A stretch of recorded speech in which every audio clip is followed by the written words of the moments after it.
I say, Bruce and got a good front of goal. I said, a lot of us got married, got out of college, and different things kind of work. He come to church, they're actually cooking meal, and feeding that whole night, and they're doing real in-depth studies. Marriage, divorce, singleness, all of those things. He and Austin and I and Pastor Jim met tonight, and that's going really well, and it's really growing. He just stepped in here to tell me that they had 4 new couples that were up there tonight. And so the reason I'm telling you that is if you can get some young people, it's not like they had chicken casserole. I don't know what was cooking in that, went down there in the fellowship hall, but it was making me hungry all over again. But if you can get them to sit around the table, ask questions, and dig in the book, it's worth it. And so we want to pray about it and help support them in prayer, that God would just take them deeper. He come to me last week and was talking to me about a young man that was asking some questions, and actually told him, I've made some mistakes in my life, but I'm glad I'm here. Can I invite some of my friends that need to hear this same thing about what it's like to be the right kind of man, biblically? And so we want to pray for them. Lida's got a friend who her house burnt down yesterday, and in the 4th grade. We want to pray for this family as well. So we're trying to find out some more needs and that sort of thing. But if you would please just pray for this family. Just remember Paisley, that's great, Lida's little friend. But you would just lift him up in prayer. Anybody else got a prayer request on your heart tonight? Yep, Ben is in the hospital in Boone. His ammonia is high, and Miss Cindy did say they were thinking that he would get to come home tomorrow. But let's pray for Walter Ben. And it.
He maketh wars to cease, and to the end of the earth. He breaketh the bow, and cutteth the spear asunder. He burneth the chariot in fire. Be still, and know that I am God. Be exalted among the heathen, be exalted in the earth. The Lord of hosts with us, the God of Jacob is our refuge. Selah. 20 years ago, there was a painting contest, and the prompt was to paint what the artist felt like was a depiction of peace. And some painted still waters, and some painted just beautiful, thankful fields. But the man who won the contest painted a picture much like the one that I have on the screen tonight. A waterfall and a storm, and you can barely see it, but if you need to, you can look at it later up close. But right in the middle of that waterfall is a bird in a nest. Chaos all around it, but it's hidden inside of a place in that rock. And it's sitting on a nest, unbothered by all the chaos that's around it. And that artist won the contest because that is a picture of true peace. Chaos all around it, but yet it's hid inside the church of the rock. I almost asked for us to sing Rock of Ages, Press for Me, because that's exactly how you and I can experience peace. Nobody really knows or understands the occasion or the author of Psalm 46. Some claim that it does have throughout it a theme of David, and how that David was probably involved because of a time when Absalom was coming against him, which is the same reason that some believe Psalm 42 was written, because he was being pursued by Absalom. But in any rate, the reason that this psalm was written is because that there was chaos going on around the author. If you read with me, therefore we will not fear, that the earth be removed, the mountains be carried into the sea, The waters roar and be troubled, the mountains shake with the swelling thereof. So obviously, everything around the author is in chaos. Let's just face it. There's chaos at our home right now. Always. There is something chaotic. Our community is in chaos. Drugs running rampant. This is about as political as you're going to hear me get. There's no people ducking over who's going to be sheriff in Mitchell County. It's about ridiculous. People being ugly about it. People being ugly to each other about it. But here's something that we can all agree on. We need somebody who's going to handle some of the stuff that's going on around our community. Because there are things that there needs to be a grip on. And I'm going to be honest, you can say whatever you want, whether I'm right or whether I'm wrong. I lay my head down on my pillow at night, and I'm going to be all right with it. I kind of like the old Buford Smith walked on with a big stick, amen? I that's the way, I think that people are they're not afraid to do anything wrong because ain't nobody getting in trouble for it anymore. I heard underneath the pew at Billy Chapel Baptist Church through the choir off one time. And when I got home, I was convinced that was not ever a good idea to do again. And my mom and daddy didn't put me in time out. But they convinced me to never run around that pew again. And I'm going to be honest, I feel like that's I heard a man say this one time, a car full of piece of rock to fix a lot of things. I mean, you can agree with me or not agree with me, but the reality of it is there's chaos in our community. There's chaos in our country. And if it was asked just a few minutes ago to pray for those that are in Mexico, there's chaos around the world. You and I may not have to run and hide to get to church tonight because of murder, sounds, and gunfire, but there are people that are trying to meet tonight that are going to have to hide to do it. It's chaos around the world. How do we deal with that? And some believe that this psalm was written at a time when Jerusalem was surrounded. As a matter of fact, when it talks about the stream of water that feeds the city, there was a time when Sennacherib had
the voice, possibly a treble or soprano voice, needed to be silent so that it was high-pitched. And the idea was that because it's whether it's a high-pitched instrument or a high-pitched voice, is that the mood is growing. And the instance is growing. I've had times in my prayer life, about you, when I have approached the throne of grace, the faith has been higher. My faith has been higher because I have been in great need of a great Savior to move on my situation. Then there's times where, their need, but mine's not, and so my pitch is different. We all relate to that, can't we? Somebody can say, I need you to pray about this, and he goes, well, what is the prayer? Hey, look, little brother Austin, little brother John, here's this unspoken prayer request. But when that need hits home and hits close, that tone changes. The intensity. I shared with you Sunday morning, Ryan left me hanging down on the back side of the barn, and I was trying to reach my drill, and I'm, louder. There's a tone of voice that my wife gets, and she says, no, and I know, because she's let me taste some cookies she's baking. There's a mind and an emergency that she's made. And so because of that high pitch and that louder voice, causes action. It goes out in response of urgency. Psalm 46. Now, there are those that I disagree with them. And you can agree with them. I don't believe the truth of things written in these 11 verses does not change.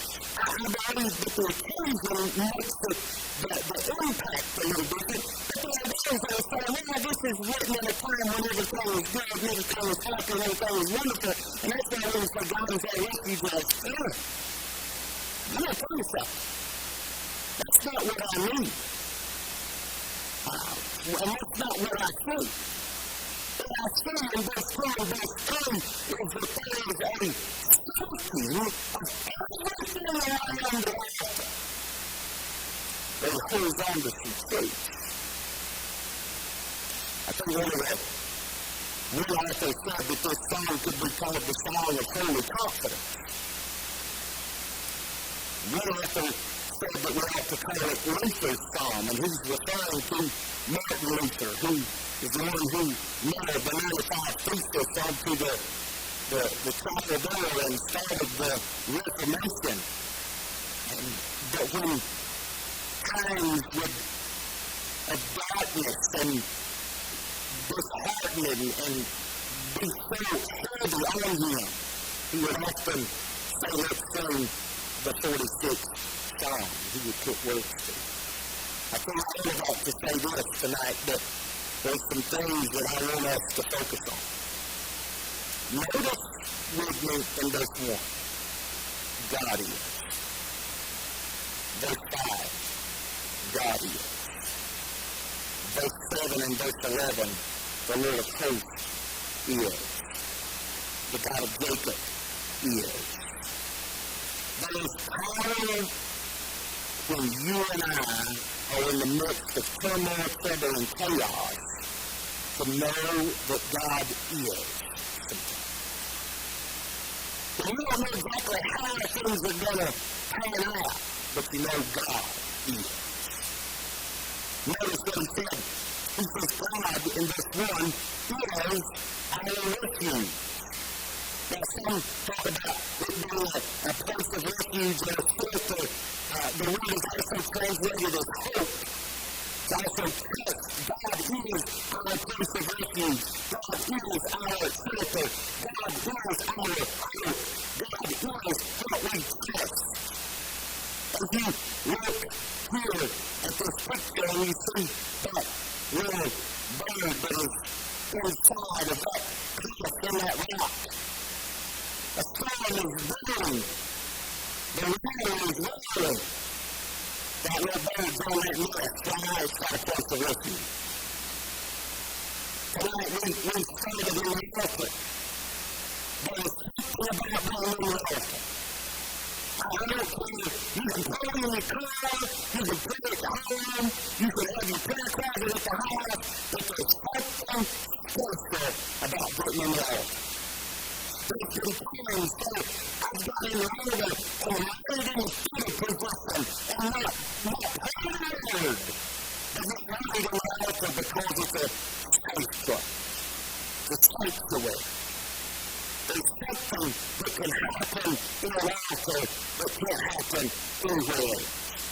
There's something that can move in Alaska that it won't move anywhere else.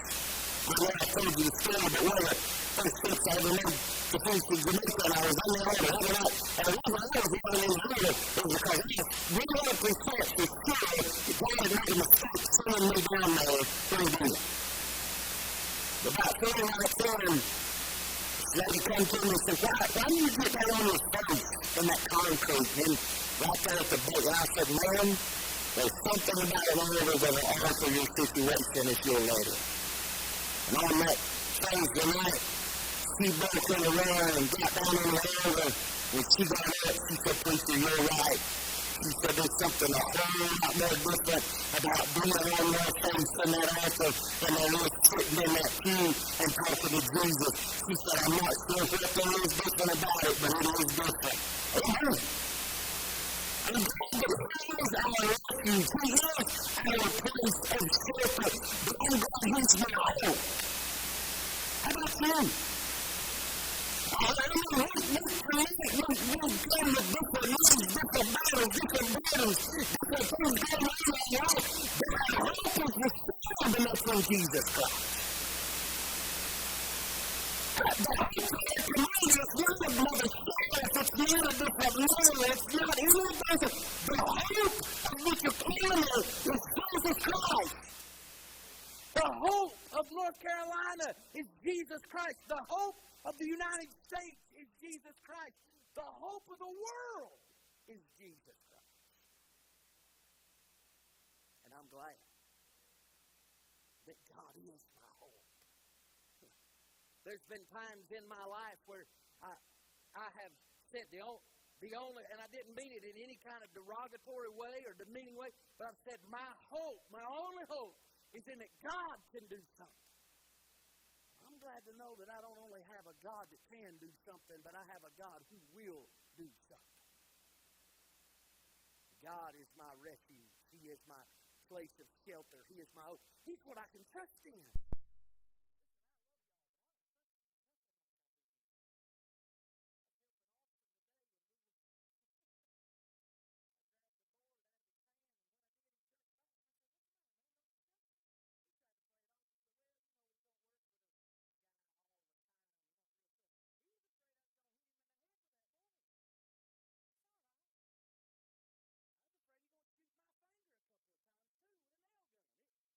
We don't trust each other like we should be able to trust in God.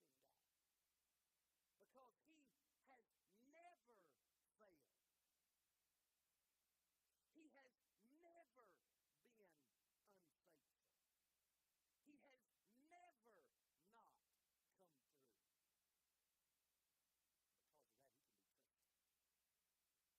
Because of that, He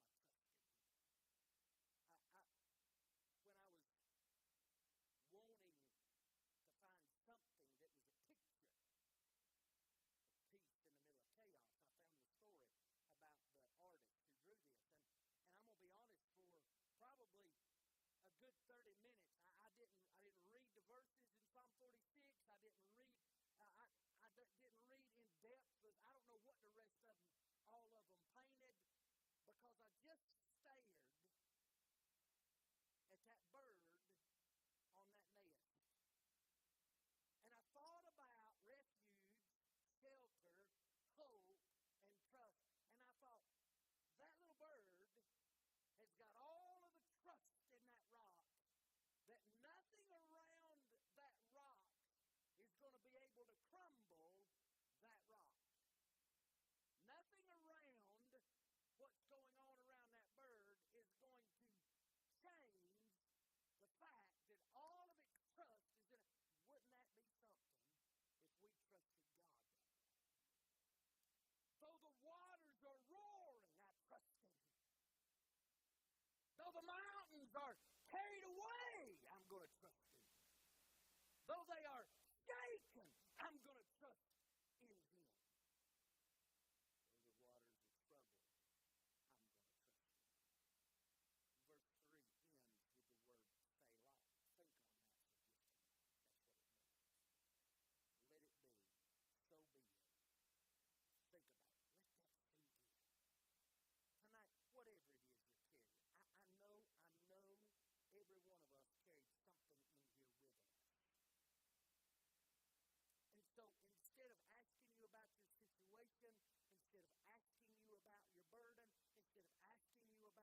there are times I want to be the Holy Spirit in a situation. I want to be the Scripture that's supposed to be that correcting rod. Some of y'all ain't like me, or you're line one. You need to pray about it. But I mean, aren't we? To hope in Him means that I'm going to hope in all His power. To trust in Him means I'm going to trust in His timing. And can I tell you something tonight? He didn't ask me about my timetable. He didn't ask me what I thought about it. But doggone it, can I say that He's done it every bit right? But some of the things I'm like, you could have answered that a little sooner than you did, but I know now why you didn't answer it when you did. I know now when you didn't move on it when you did. And so the question I have for you tonight is, in whatever it is that is causing chaos in your life, are you tonight taking shelter in Him and hoping in Him alone and trusting in all of who He is? Because the psalmist said, God is our refuge and strength.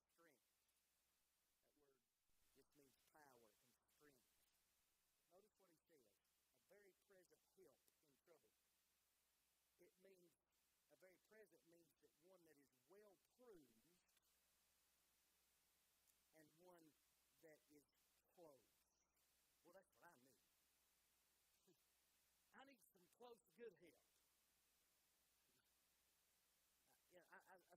I've seen a video the other day, last week, where this guy was riding a bulldozer, and he said we can do work three ways. We can do it fast, we can do it cheap, we can do it right. You can only pick two.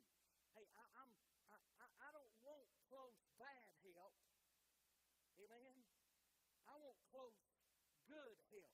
Close that is proven to be there. And that is exactly who God is. A very present help in trouble.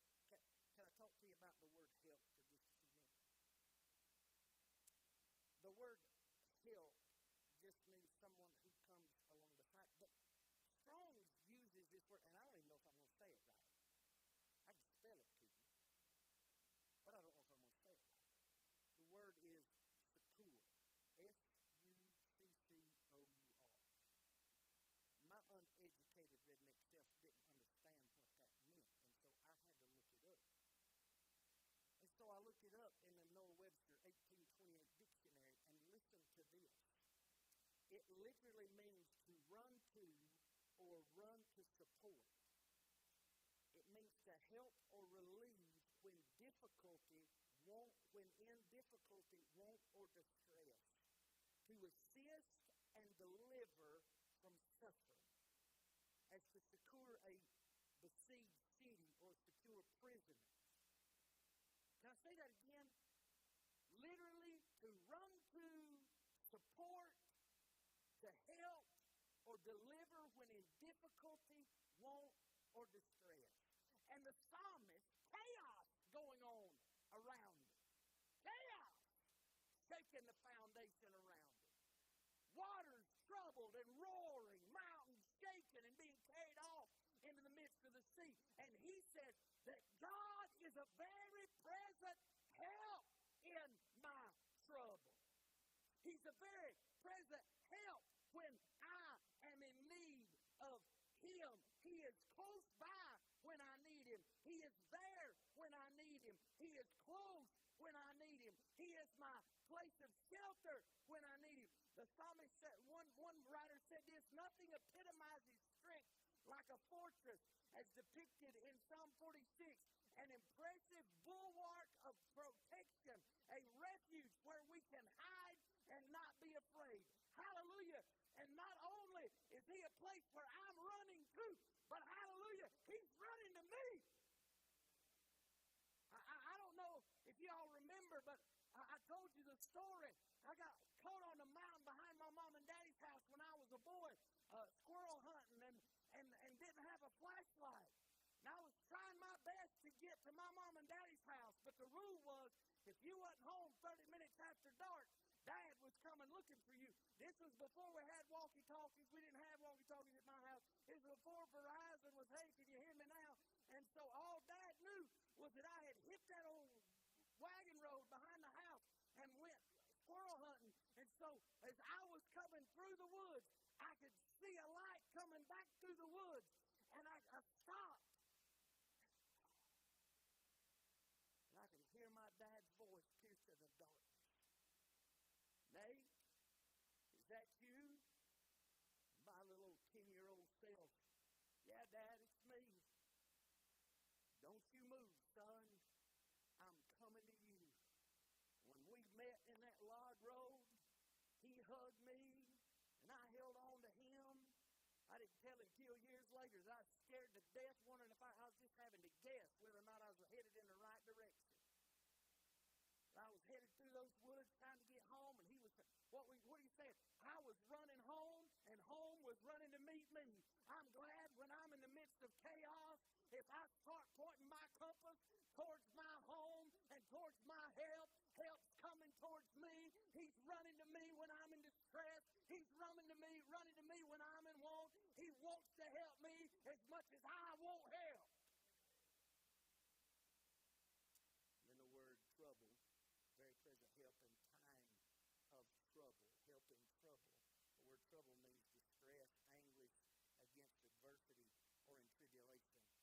I'm sure by the look of what I'm seeing around here tonight that one of those fits everybody. Trouble, distress, anguish, adversity, or tribulation. And then he goes right in it. He says, therefore, because of all I just said in the first stanza, therefore, will not we fear. The word, the Hebrew actually reads, therefore, we will not fear. Well, that's enough to preach right there. I mean, read that, pray, and go to the house.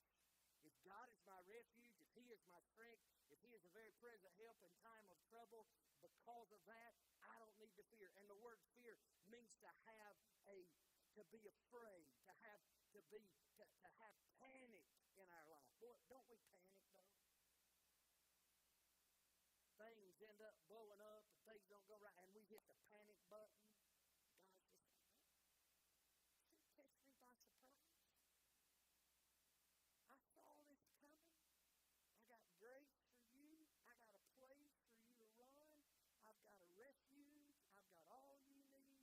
It's all taken care of. Therefore, when will we not fear? And then he goes in, though the mountains, though all of these things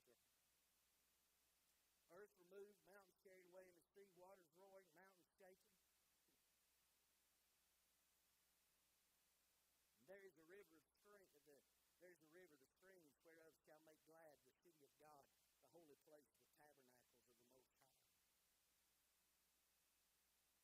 Because we have hope, because we can trust. Verse number 4 is a reference to Psalm 36, verse 8. They shall be abundantly satisfied with the fatness of thy house, and thou shalt make them drink of the water of the river of thy pleasure. Read verse 4.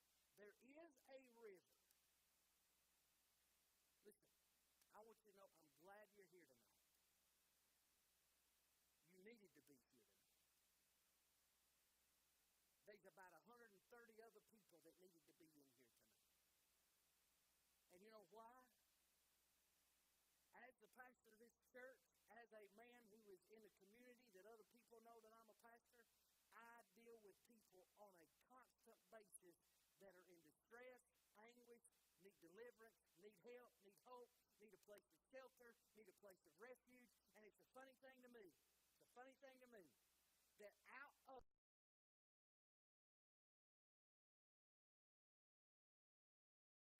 God's Word, where there is songs that can encourage your heart and get you ready. There are people that are sitting at home tonight, hooked up, mad, wishing God to do something, and He has a river where there are streams where they can be satisfied, they can get the help they want. The verse 4 that I read to you talked about tabernacles. Is that not what this place is? Talks about a place where everything that you need, you can find it, and yet people will sit at the house and they'll be like, well, I'm tired. Bless God, we all are. go to church house. Amen?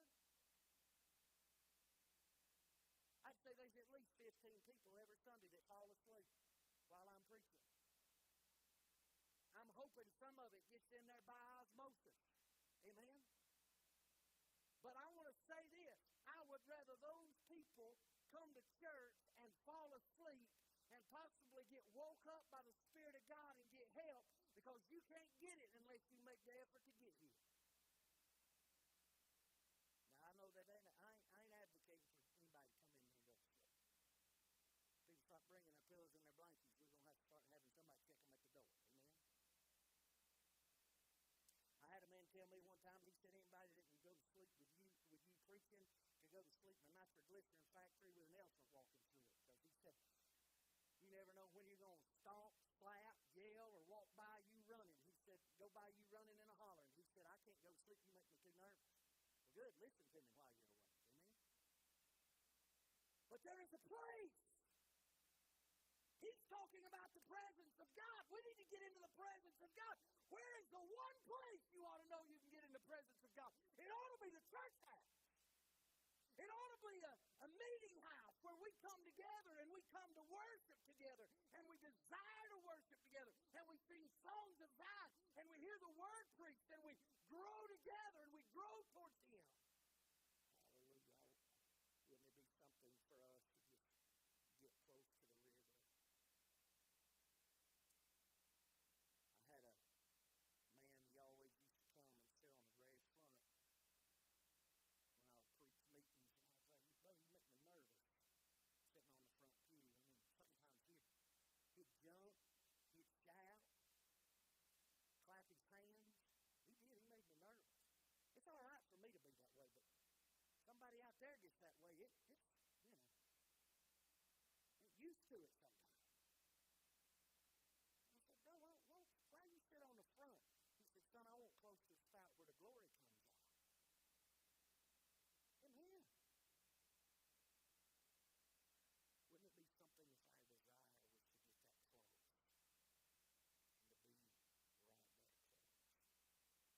Verse 5, it says, God is in the midst of her. She shall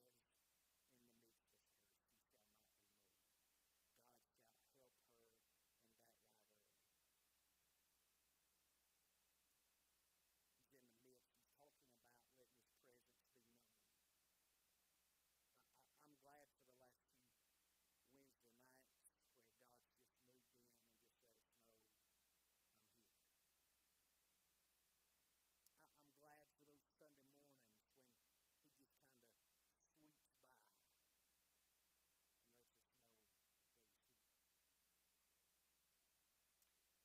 I've been struggling with preaching a message. It's really a very topical message, which is out of my norm.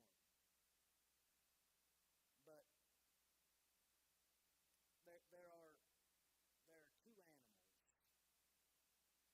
And they're not the deer and the turkey. They don't taste too good to be awe-inspired.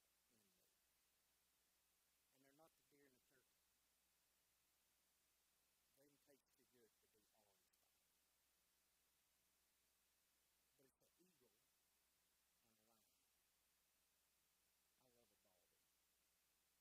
When Dolly first brought them eagles to Dollywood, I just liked to get close and stare at them. I always wanted to touch them, but that beak scares me because I know it'd cut my finger off. And I need all 10 of mine.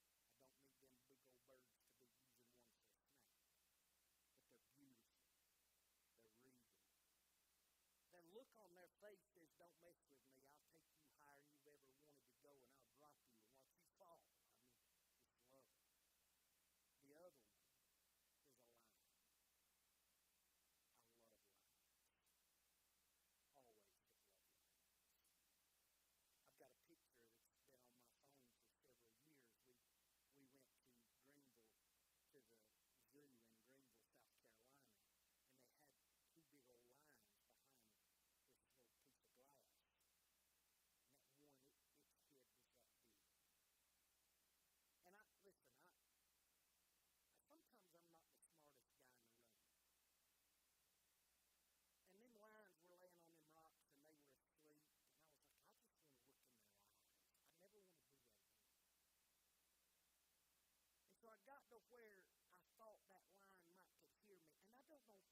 did this, but I did it anyway, and I started squeaking like a mouse.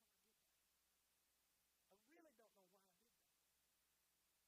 But I got a picture of that big old lion looking me in the eyeballs, and he's like, that's the biggest mouse, that's a rat, and I want to eat it. And I felt it, like I down deep. I thought, and I told you, I said, if he could get to me, he'd eat me right now. The reason I'm telling you this is because in studying lions, lions mark their territory on two places. Listen to me. This will make anybody want to shout. They mark their territory on two places. On trees. They will mark their territory on a tree. Take their claws, and they'll rake them claws down a tree. I know a lion who made a mark on a tree. The lion of the tribe of Judah made a mark on the tree top. They also make their mark on rocks. Now, according to what the Bible tells me, that when the Lion of the tribe of Judah was buried, they buried him in a tomb that was freshly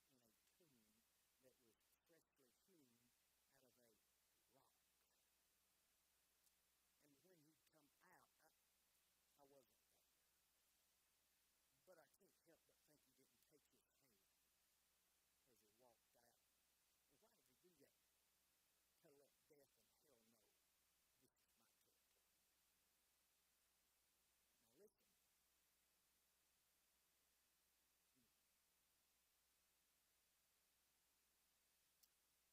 In the fur on a lion, there is oil. And when it rubs up against something, it takes a little bit of that oil and it puts it on. When it puts it on, what it rubs up against. How many of you got a cat at the house? If you raise your hand, I got 2 of them. You'll be forgiven. It's all right. I'm a dog man, but there's 2 cats at the house that I do. I like them, and I rub on them. But they'll come up to me all the time, and they're like, yes. Now, that orange cat, he thinks he's too good to get petted, so I hold him down and pet him whether he likes it or not. But every now and then, he'll run by me, and he'll just rub on me like this. And when he rubs up on me like that, then the other cat comes by, and the first thing it does is go, smell it.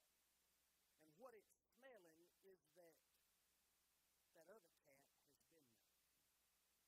Now, the Bible tells me, if I read it correctly, that we serve Jesus, who is the Lion of the tribe of Judah, but their enemy is as a roaring lion seeking whom he may devour.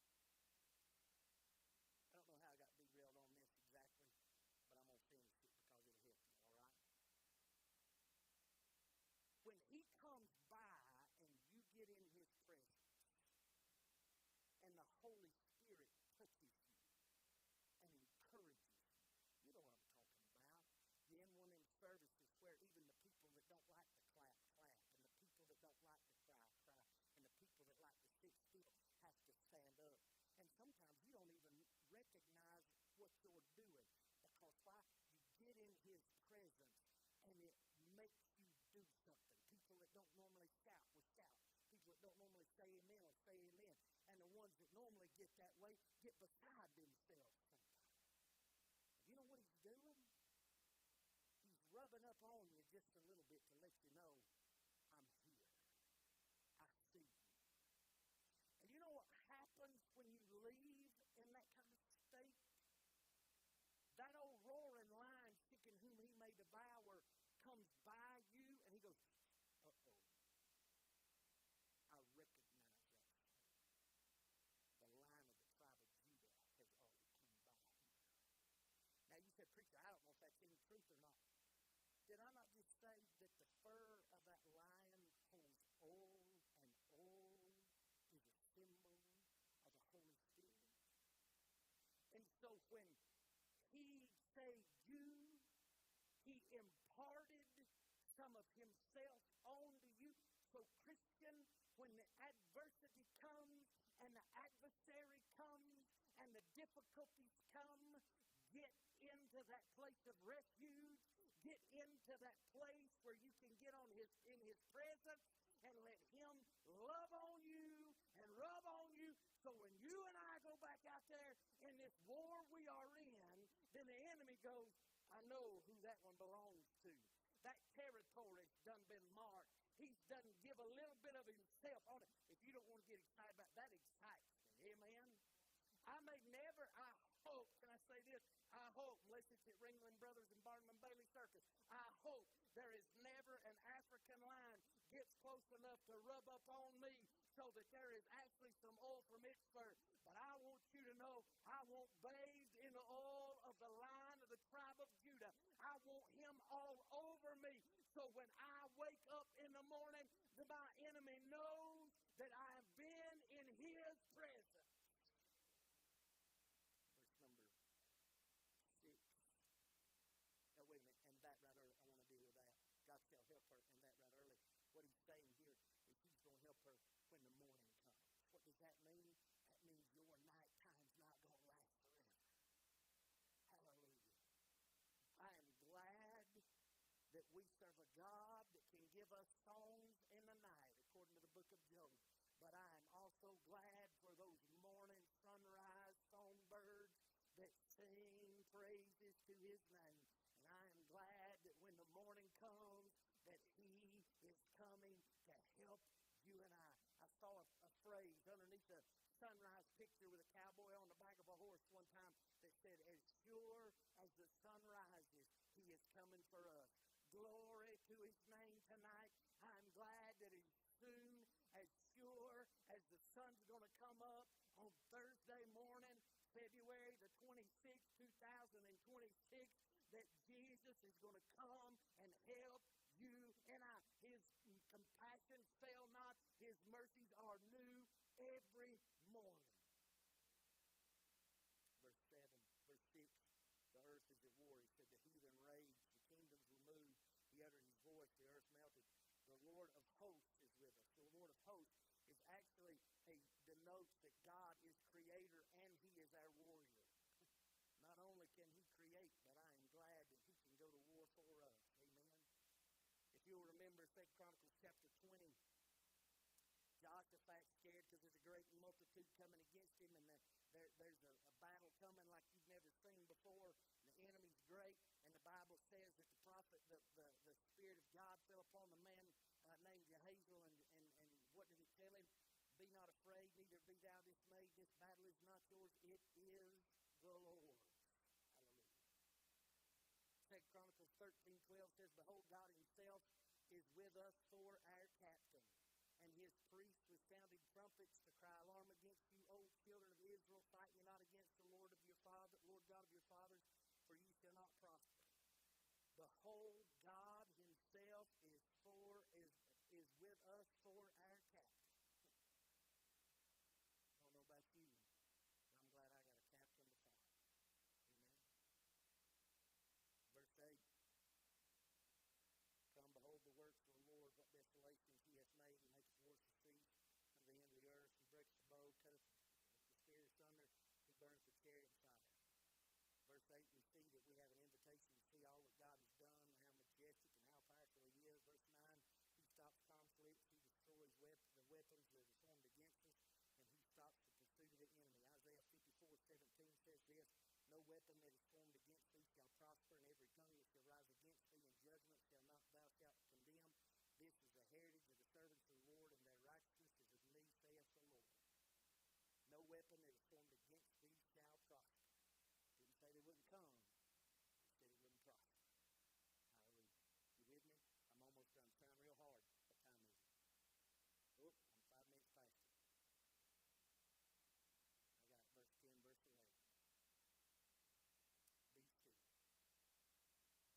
it. I got verse 10, verse 11.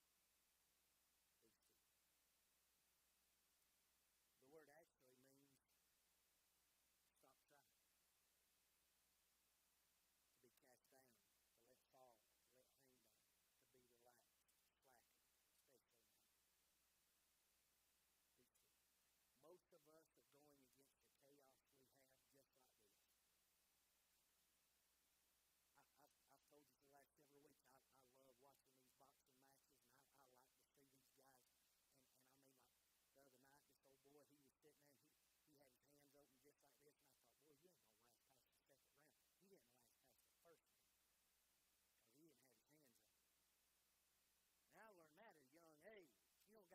hands up. Somebody's going to bust you in the mouth. Most of us fight like this in the midst of our chaos. What does it mean? Let God be well in the dark. This evening,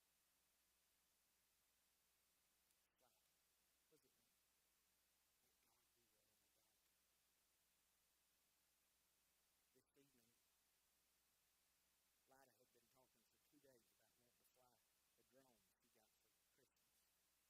Yesterday, we couldn't find the batteries for it. Kind of hard to fly something if it ain't got no go-go juice, right? Late yesterday evening, she found batteries. There you go. She found them. She told me where they were. I told her they weren't there, and guess what? They were where she said. I guess the whole woman knows and the man don't, even the 10-year-old daughter knows. Amen. Today, she was wanting to fly that drone, and the wind on our hill was just whipping, and I said, sis, you can fly it, but I don't think it's a good idea because it's going to have to fight the wind. It's going to have to fight the wind. And so, I mean, you got your heart set. You're 10 years old. You got your heart set on wanting to do something, and then all of a sudden you can't do it. What do? You go and you sit down and you pout about it, right?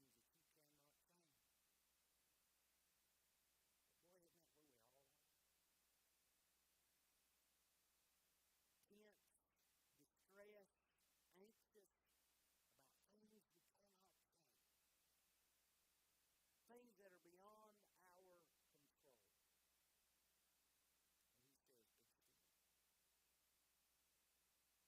And he says, be still. It's the not putting forth the exertion. Exodus 14:13 says, stand still and see the salvation of the Lord.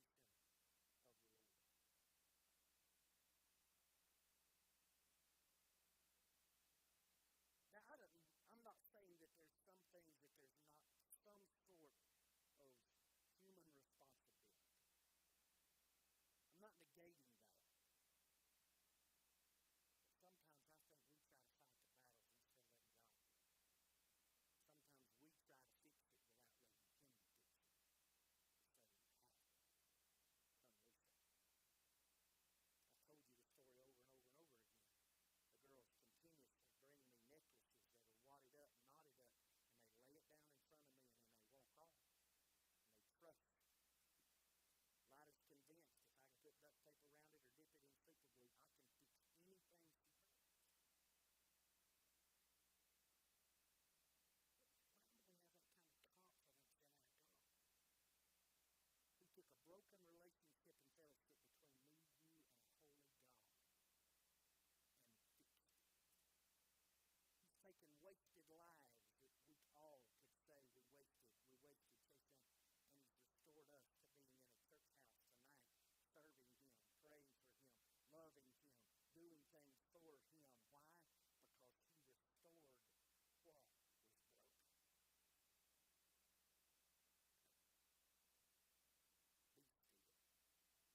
Sometimes stillness will magnify some things too, won't it? Be still and know. The word know means to perceive it, to see it, to experience it. I see what's happening. It is the Hebrew word yada, and it means that I see what's going on, so I know